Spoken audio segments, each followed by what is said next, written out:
I know exactly what you're thinking right now. You're thinking, hey Mojaxx, you're looking even more dapper than usual today. Well, there's a reason for that, and it's because I'm wearing what could possibly represent the future of DJ technology. You're watching Beatsource Tech, and in this episode, we are looking at Algoriddim's DJ on the Meta Quest. First of all, let's be clear that this isn't the first time we've seen DJing in VR. The team at Tribe XR have been at it for a long time. I got to try their app for myself at the NAMM show in 2023 and was very impressed. And it's not even the first time that Algoriddim have worked in this space either. Back in February, they launched their DJ app on Apple's Vision Pro. This new version for Meta's Quest headsets is quite similar in many ways, but has two big differences, one which I'll discuss later, and one which is pretty obvious: the price. The Apple Vision Pro costs a frankly ludicrous $3,500 in the US, which puts it out of reach of, well, most people on the planet. A far more affordable option for VR has always been from Meta and their Quest headsets, which were formerly branded as Oculus. The Quest 3, which Algoriddim lent me, goes for under $500 with 512 gigs of storage, and the newer Quest 3S, which is releasing around now, has a cost of just $300, so less than a tenth of the cost of a Vision Pro. And I will point out, you don't actually need that model even. DJ is supported on the older Oculus Quest 2, which can be picked up used for under $150. The only limitation on that one is that the pass-through, where you're in mixed reality mode, is in black and white, where it's in full colour on the current 3, 3S and Elite models. As someone with very minimal experience of VR, I hadn't really kept up on just how much power these headsets now contain. In my head, I still mistakenly had the impression you had to be tethered to something else to really use them, a games console or a computer, but they truly are standalone devices. In the case of the Quest, they're based on Android technology. Everything is done inside the headset itself. Before we get into the demo, let's talk about the price of the DJ app. On other platforms, Algoriddim usually have a free version of their software and a pro version, which is paid for via subscription only. On the Quest, it's a little different. You do have to pay for the app in the first place, which costs $20, but that unlocks everything in there, and it's just a one-time payment, which, to be honest, I'm more of a fan of. Now, let's give you a quick demonstration of how this all works. So we're starting off here in what they call the classic mode. This is like a skeuomorphic representation of two turntables and a mixer. We have our library of music over there to the left. We can turn that on or off. Now this is like full VR, or in this case, mixed reality, which is what I'm in now. I've got the pass-through cameras on. I can see the lab around me. So let's go in and load up some music. So we hit the music for the right deck, and we have a lot of choices as to what we can bring in here. So we have, and I'm not VR native, so this whole kind of navigating around is quite new to me, bear that in mind.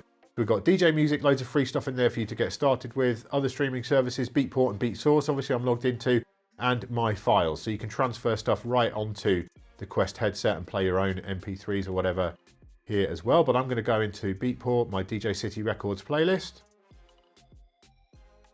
And let's load up an old video favorite classic one. Let's see, let's go Blue Monday. There we go.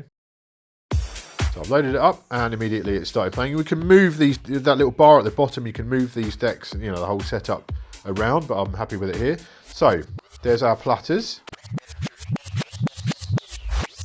Definitely takes a little bit of getting used to the momentum and the way they work. You're not going to be doing like, you know, DMC turntablism battle sets here, I don't think, but you know, as a representation of vinyl inside the app, it's pretty neat. You can certainly drop stuff in. And then we've got the start-stop button. We have the needle. We can actually drop the needle. We can see where that's going along the waveform. We can drop it wherever we like. We can also touch that waveform and move that way. That's what I mean about not being a VR native. I'm never sure like how close I should touch things and things like that. I'm getting used to it slowly. We have pitch control, so we can pitch up and down. Little click at the center. We have the up fader and the crossfader. Let's load up another track. We've got our vinyl library over there. Let's grab one of these. And I love this interface, though. This is really fun, right? Pop it on the deck. And I've played these tracks before, so the analysis is already there. It's not analysing them. If you're playing a new track, then it will analyse on the fly. And the whole idea of this mode really is about simplicity, and so it is quantized and it is synced by default. Now you can go into the settings and turn on the scratch mode, and that will make a sharp cut on the crossfader, and it will also disable sync. So you can do actual beat matching in here. You know, it's not like DJ Hero or something where you're just pushing buttons and like faking DJing. You can actually DJ in this. That's perfectly feasible to do. You know, I'm not necessarily the biggest fan of this kind of vinyl recreation here. I'd almost rather, as an experienced DJ, have like, you know, Novation Twitch or a Control X1 kind of setup with a touch strip and just pads or whatever, but it is great fun, and that's kind of the point of this mode. It's just fun to use. The other thing we can do is we can queue up, so if I hit the queue button over there, and then I can bring my hand up. I'm not sure if you're hearing that or not in the video, but I can bring my hand up to my ear, and I'm now queuing the other deck, which is pretty clever. I would prefer just to be able to turn it on or off, I think, and have like a split queue, but, you know, again, as a kind of representation of DJing. And so now I'm queuing, now I'm not, now I'm queuing, now I'm... It's clever, it is clever. There's more though, right? We're in mixed reality right now. Let's turn off this vinyl thing there and let's have a look at some environments. So let's go to the club, shall we? Right, we are now in the club. There we are. And I can put my hands up and we set off the CO2. And this bit's really neat as well. If I just move this in a little bit further, let's go towards the end of the breakdown. You can see we can look all around us. It's a full 360 environment. And it's also, this is responsive to the audio as well. So not only can I do the hands up thing like that, but at the end of the break, when it drops, I mean, that's just fun, right? That is fun. Really cool. There's more environments too. Let's go into the arena. I think this is probably a little bit more expansive to show you. Hands up again, and now we've got fireworks. With the sound as well. I mean, there you go. It's just really fun. You can look behind me and everything. Oh, it's really good. Then we go to my favourite, I think, which is the volcano. I love this one. Hands up, and when the track drops, and also you can, for some reason, I don't know why, you can scratch the dinosaur, the pteranodon or whatever that is. I mean, you know, the whole thing is, right, this is silly, but it's also fun. So I'm thinking about, you know, my kids, about young teenagers now, who've never DJed before, getting into this and just having a lot of fun with it. That, to me, is a very cool thing. It's just very, very entertaining. Let's do a couple more. We've got the balloon over here. Oh, there we go. So now, yeah, got the balloons. We can put our hands up, or in fact, we'll wait for the drop to come, and then we can look up and see. And there go the flames, along with the drop, etc. So it brings it into this kind of gamified environment. It just makes it really, really fun. Let's do a couple more then. We've got the lounge. So if you're feeling bougie, we can get some particle effects on the go. Very nice. Skate park. There we go. CO2 in the skate park for some reason. But again, you know, this is unique. This is totally, it's not like, you know, rubbish polygon kind of look or anything. It's not. It's like being in a video game, which is kind of the point here. And I can still mix away and back and forth, and yeah. And then the last one, space. Space. Again, we'll wait for the drop to happen, but we can see what's going to happen because there you go, hands up like there. Oh, this is pretty neat stuff. Wait for the drop. Here it comes.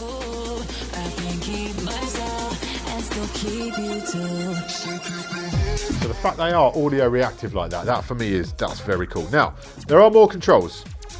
Okay. I did the queuing then by mistake. Right, so let's go into the effects now. Right, so let's bring the track back. We now have our effects settings up here. So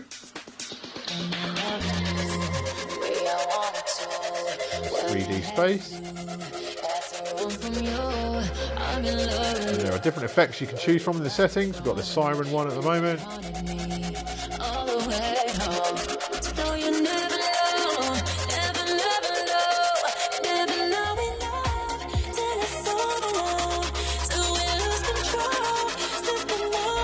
can see that's moving the filter over here, so we can move that filter manually as well.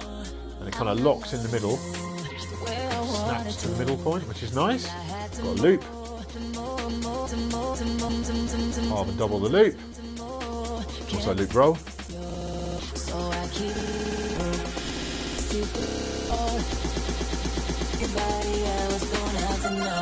Then we have EQs.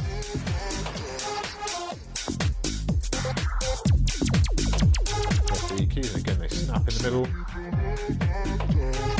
Still got the loop controls and the filter on the screen as well, and we have cue points as well.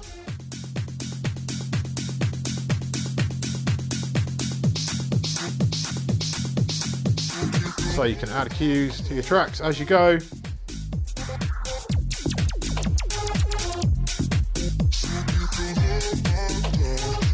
go to the effect. There we go. And this will still work in mixed reality as well. You don't have to be in the virtual environments to have those on the screen. So effects up.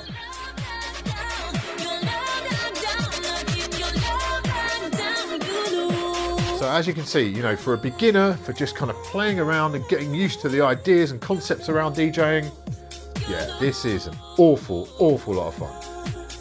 So as you can see, classic mode is a lot of fun. Gamifying a real DJ experience like that does make it truly accessible and enticing. I've had the headset at home for a couple of weeks now, and a few nights ago I walked downstairs to find that my teenage daughter, who has never shown any interest in DJing whatsoever, was sat there mixing Charlie XCX records from Beatsource on the Quest. So if it can get her interested in it, that is quite the achievement. I do have a few changes and upgrades I'd like to see Algoriddim make with it, which I'll discuss later on, but right now let's show you the aspect of this system which really made me sit up and take notice. Now, so far, we've been in the classic mode, right? And that was a lot of fun. It was like kind of a video game-esque experience. Not really any kind of game changer though. It's not the first VR DJ app that we've ever seen.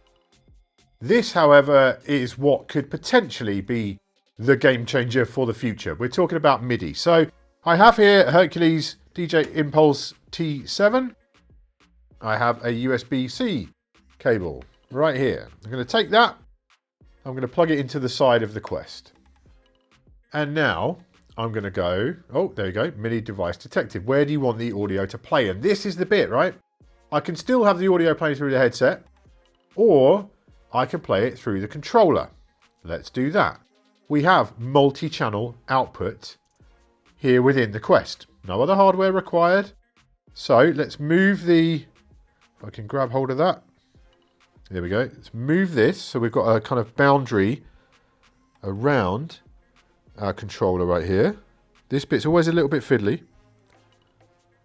Let's put that there. So there we go. We've got our controller in its little area. And there's my heads-up display.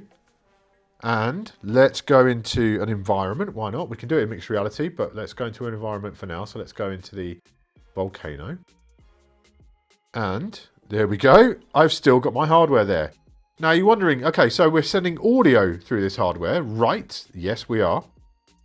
Do the controls all work? Well, yes, they do. So let's go in and open up a track. Let's go back to my DJcity Records playlist in Beatport there.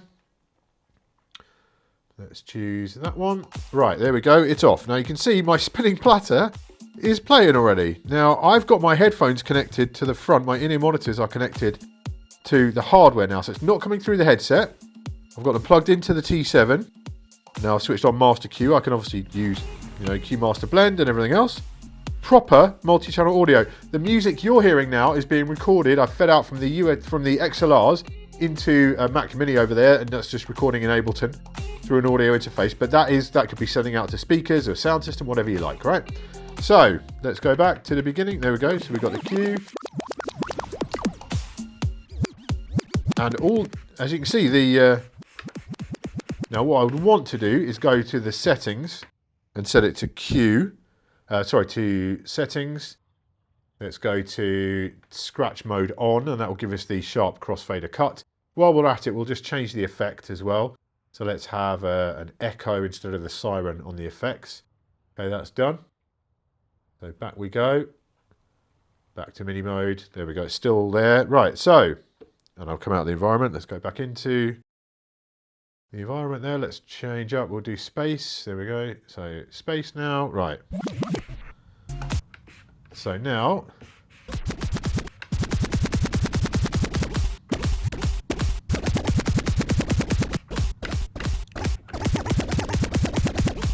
let's load another track over on this deck, and we've got this same kind of, just puts this virtual platter there. So now we're loading up that track on that side. This one's analysing. It hasn't analysed yet because I've not played it in here before.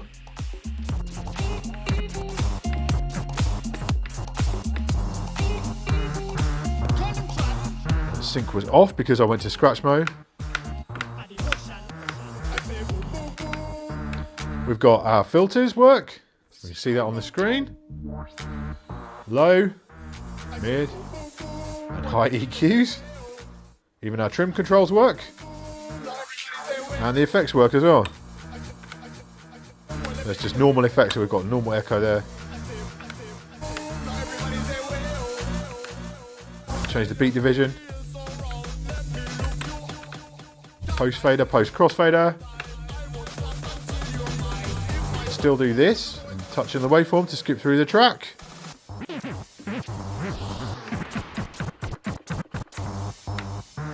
Like, this is crazy. This is absolutely insane. And then we can use the browse knobs to load up different tracks. Let's do that. So I've loaded a track on that side now. There we go.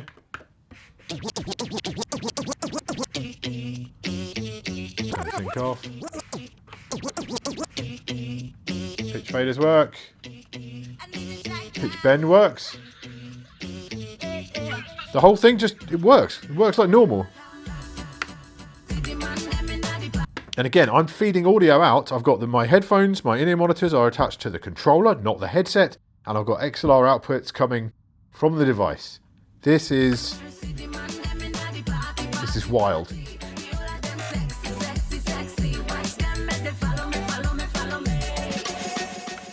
Absolutely wild. And yeah, we can do this.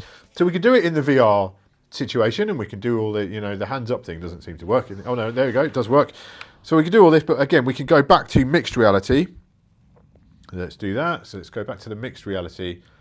So if I'm playing, all right, okay, bear with me on this, right? I'm not wearing this headset, I'm not wearing this in the club. It's not a great look, right?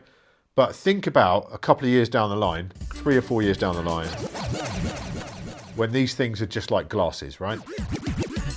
They're no bigger, more obtrusive than just a pair of glasses. I could be DJing with just this, like, and my heads up display in front of me. I can look around me at all times, and I've just got these elements in front of me on the screen. So I'm never looking at a laptop or anything like that. I'm just looking at my elements around me, just wearing glasses and using proper hardware.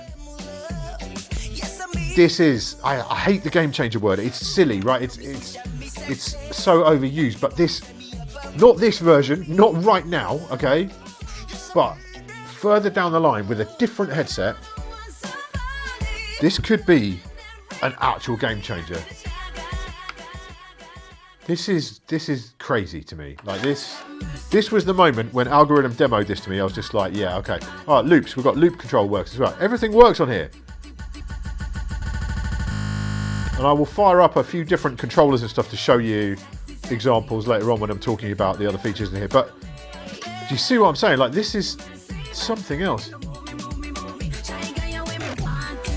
We can change our pitch range. So that works. Like, it's mapped as if it is just like Algoriddim DJ on an iPad or something. It's mapped the same. All the controls do what you expect them to do. And I'm just literally dealing with this heads-up display. And yeah, I can grab a record. Oh, forgot where to put it. And I can bring up my effects as well. Work with those. So we don't have to use the physical controls. You know, we can use the virtual ones as well in combination. So I can still loop from here. I can do what I want. I've got the choice.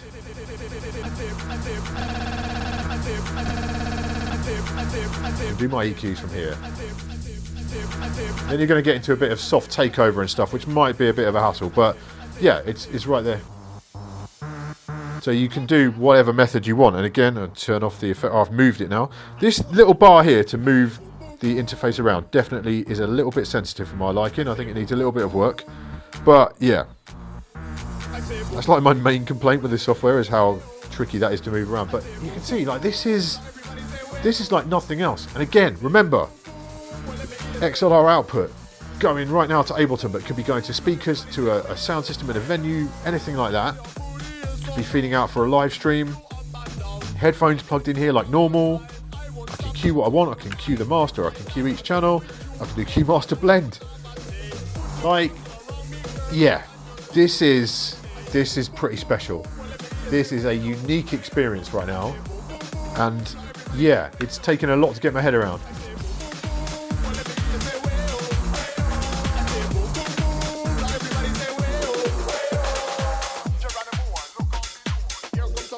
No stems. There's no neural mix in here. That's one thing I will point out. Even in this, you know, hardware version, there is no neural mix. I'm not sure if the headset can handle it or not, or if there'll be a way to bring it to it in the future.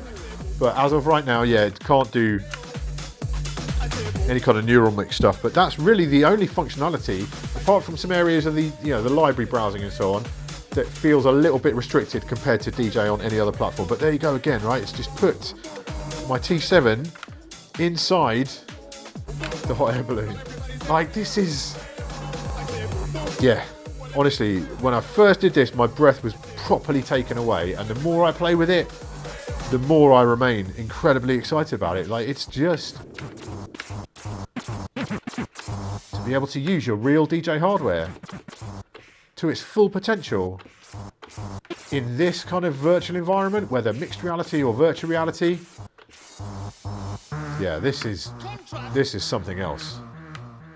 You can tell, right, that I'm rather impressed by all this. It is definitely a first step, though, and I have some thoughts about a number of aspects. So at this point, I'm going to dump a whole load of notes on you and Algoriddim themselves. Battery life was a concern for sure, especially in mixed reality, which you'd want when performing, as that uses up the battery faster. There are lots of external power solutions for the Quest headsets, but they all take up the USB-C port, which means you can't connect DJ hardware at the same time. With a suitable power delivery hub and a USB-C extension cable though, I was able to connect both mains power and a controller at the same time, so I could theoretically run it for as long as I wanted. The hardware support is pretty wide-ranging, but will always be limited. The devices have to be class compliant and work with Android audio. Some controllers will throw up some weird quirks too. The Denon Prime devices, at least here on the UK's electrical system, always look terrible on video because the LED cycles clash with frame rates, and that applies to the Quest also. So the Prime 4 Plus did work for me, but it looks like it's having a disco all of its own.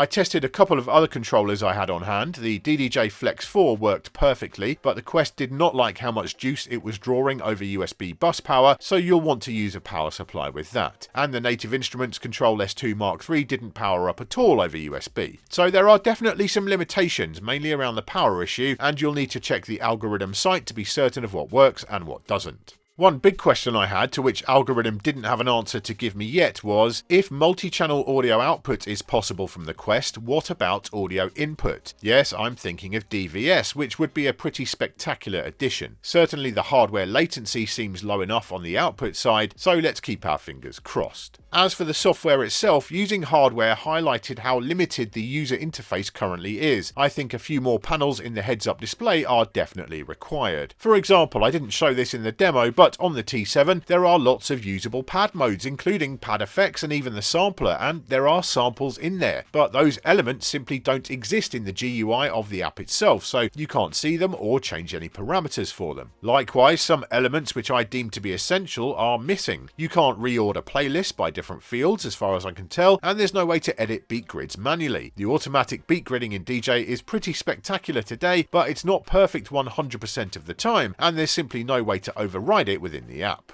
One way to get around this up to a point would be if you were able to sign into your DJ account as you do on other devices, at which point grids and other metadata are shared across different platforms, especially for streaming tracks. So you could edit stuff on a computer and it would show up on here, but I don't know if that's possible in the Meta ecosystem or not. Also, getting your local music onto the headset, whilst possible, is not that smooth. You can do it natively on Windows and with an app like Android File Transfer on Mac, and it is just drag and drop, but the app can't read artwork from the tags, so you have to add that in manually. Not ideal in an environment which is so visuals focused. Ultimately, DJ has a similar problem on iOS too. Getting your own files into the app is just a bit of a hassle, so the sooner that the company come up with some kind of cloud-based solution or something for their whole suite of apps, the better. I briefly mentioned the lack of neural mix, Algoriddim's version of stems earlier, but I will reiterate that again, it's not there. It's technology that I use a lot in my sets, so I'd love to see it on here at some point, but it might be that the current generation of headsets can't quite pull it off. I guess we'll find out over time.